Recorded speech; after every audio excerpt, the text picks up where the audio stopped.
ఆంధ్రప్రదేశ్ ముఖ్యమంత్రి నారా చంద్రబాబు నాయుడు గారికి రోజు రోజుకి షాక్ మీద షాక్ తగులుతూనే ఉంది. మంత్రివర్గ విస్తరణ ఎఫెక్ట్ ముగియక ముందే ఇప్పుడు తూర్పు గోదావరి జిల్లాలో మరొక షాక్. 2014 ఎలక్షన్ లో తూర్పు పశ్చిమ గోదావరి జిల్లాల్లో టీడీపీకి పట్టం కట్టారు. ముఖ్యంగా రైతు రుణమాఫీ, నిరుద్యోగ భృతి, ఇంటింటికి ఉద్యోగం అనే హామీలతో చంద్రబాబు నాయుడు ముఖ్యమంత్రి పీఠాన్ని అధిష్ఠించిన సంగతి అందరికీ తెలిసిందే.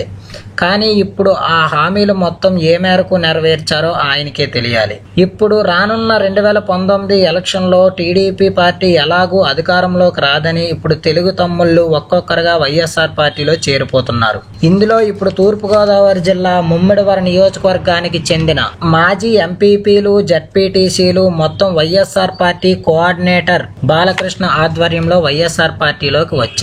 వీరు మొత్తానికి బాలకృష్ణ గారు వైఎస్ఆర్ పార్టీ కండువాలు కప్పి పార్టీలోకి సాదరంగా ఆహ్వానించారు. ఈ పరిణామంతో మరింతగా వలసలు పెరుగుతాయని, ఇక టీడీపీ పార్టీకి గడ్డు కాలమే అంటున్నారు రాజకీయ నాయకులు.